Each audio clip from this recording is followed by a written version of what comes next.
yo quería decir que todos estos movimientos no fracasaron, porque sus seguidores se mantuvieron vigentes, ¿sí? Perseguidos, muchos de ellos tuvieron que ofrendar la vida, pero tanto los valdenses, como los lolardos, como los lusitas, y bueno, Savonarola es el más cercano ya a la reforma, todos ellos entroncan con la reforma.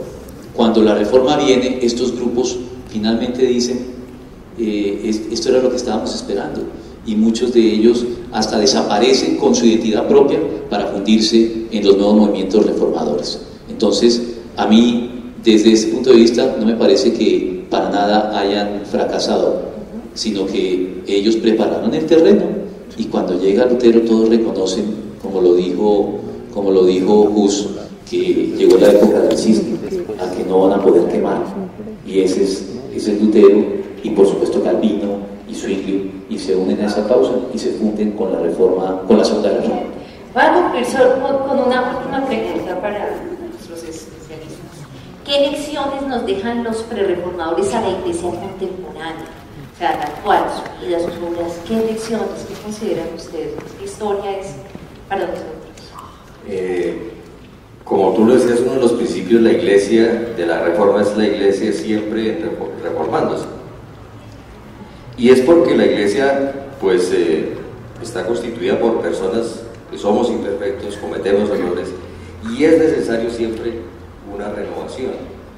Y algo que me llama mucho la atención de cada uno de ellos es su carácter.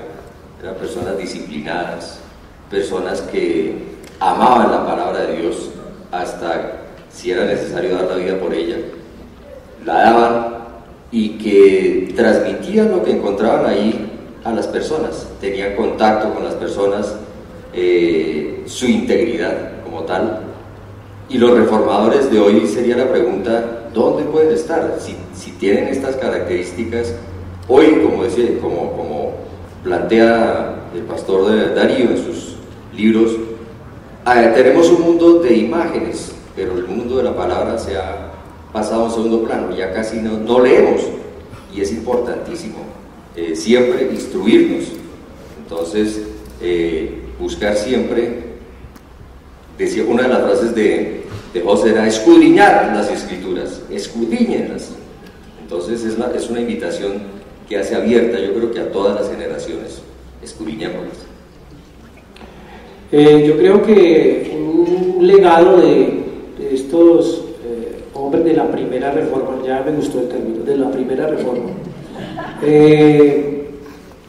para mí es claro que, como el pastor muchas veces lo ha dicho, a veces nosotros decimos pertenecer a una iglesia protestante que no protestamos. Yo lo he dicho muchas veces. Entonces se nos hincha el corazón a veces decir que somos protestantes, pero no protestamos. Nos cuesta trabajo protestar.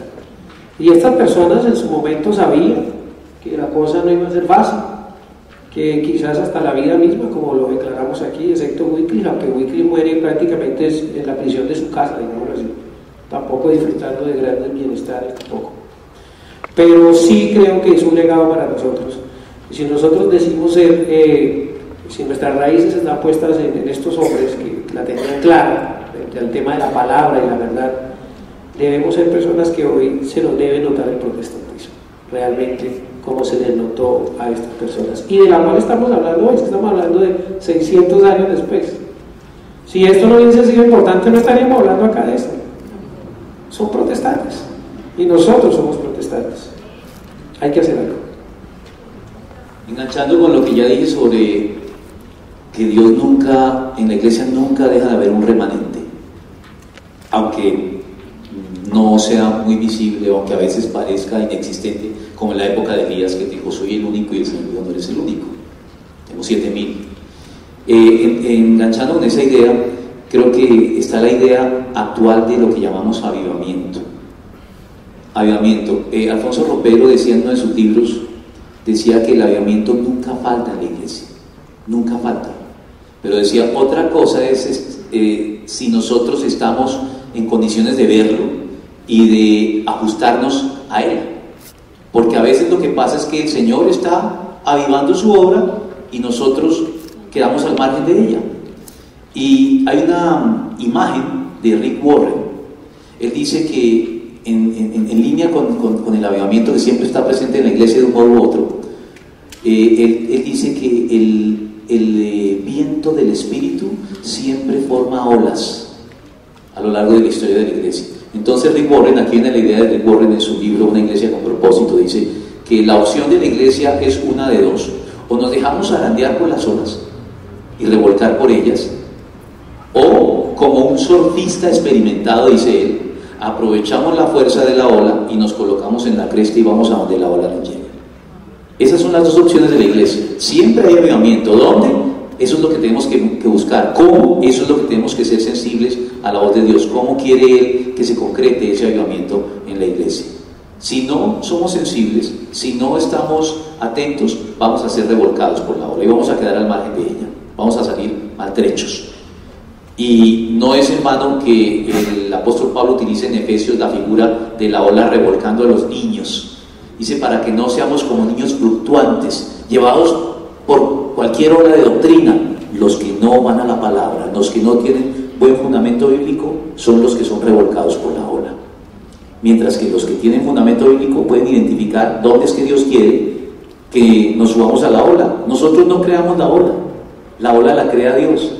Nuestra responsabilidad es estar allí donde Dios está levantando olas y ponerlos en la cresta e ir con esa ola a donde Dios quiere que vayamos. Hay un pasaje en el Antiguo Testamento, no sé si es en Jeremías o en Isaías, en donde el Señor le dice al pueblo de Israel: ustedes son mis testigos. Y en el Nuevo Testamento, en Hechos de los Apóstoles, Pablo dice, cuando llega a donde unos personajes bárbaros que son los habitantes de Listra, él les dice: Dios nunca ha dejado de dar testimonio de sí mismo. Nunca. ¿Quiénes somos los primeros llamados a dar testimonio? Nosotros. Pero si nosotros no lo hacemos, Dios levanta a otros testigos. Durante el siglo XIX la iglesia se quedó callada, y ¿saben cuáles fueron los testigos que Dios levantó? Las piedras. Las piedras, porque la iglesia dejó de defender la doctrina, la historia sagrada, y las piedras descubiertas por los arqueólogos fueron los que comenzaron a hablar a gritos. ¿Recuerdan que el Señor Jesucristo dio en cierta oportunidad cuando le dijeron que mandara callar a quienes lo alababan en el domingo de Ramos? Le dijeron los fariseos: mándalos callar, y él les dijo que si ellos callaran, las piedras gritarían.